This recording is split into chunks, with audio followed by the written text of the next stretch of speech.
വയസ്സാകുമ്പോൾ നമുക്കൊരു പെൻഷൻ കൃത്യമായിട്ട് നമ്മൾ പ്ലാൻ ചെയ്യണം.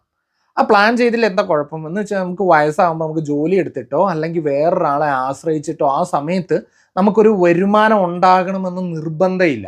അപ്പോൾ അതിന് നമുക്കുള്ള പരിഹാരം എന്താണെന്ന് വെച്ച് കഴിഞ്ഞാൽ നമുക്ക് എത്രയാണ് റിട്ടയർമെൻറ്റ് കോർപ്പസ് വയസ്സാകുമ്പോഴത്തേക്കും വേണ്ടത് എന്ന് നമുക്ക് കാൽക്കുലേറ്റ് ചെയ്യാൻ പറ്റും.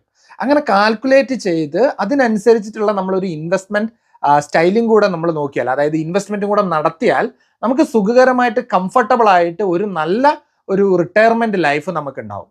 ഇനി നമ്മൾ അങ്ങനെ ചെയ്യുന്നില്ല എന്ന് വിചാരിച്ചോ, സമയം ഇങ്ങനെ കടന്നു പോകും. പക്ഷെ ഇതിനനുസരിച്ച് നമ്മുടെ ഫിനാൻഷ്യൽ പൊസിഷൻ വീക്ക് ആയിക്കൊണ്ടേയിരിക്കും. നമുക്ക് ഗ്രാജ്വലി ഇപ്പോൾ പ്രൈവറ്റ് സെഗ്മെന്റിലൊക്കെ വർക്ക് ചെയ്യുന്നവരാണെങ്കിൽ അവർക്ക് അതിനനുസരിച്ചിട്ടുള്ള ഇൻകം ഉണ്ടാവണം എന്ന് ആ സമയത്തില്ല. നമുക്കൊരു നിശ്ചിതമായ പെൻഷൻ പദ്ധതികളില്ല. അപ്പോൾ അതുകൊണ്ട് തീർച്ചയായിട്ടും നിങ്ങൾ നിങ്ങളുടെ പെൻഷന് വേണ്ടിയിട്ട് ഒരു റിട്ടയർമെൻറ്റ് ഫണ്ട് കാൽക്കുലേറ്റ് ചെയ്ത് അതിനനുസരിച്ചിട്ടുള്ള ഒരു ഇൻവെസ്റ്റ്മെൻറ്റും കണക്ക് കൂട്ടിയിട്ട് അത് ചെയ്ത് വെച്ച് കഴിഞ്ഞാൽ ജീവിതം ഹാപ്പി ആയിട്ട്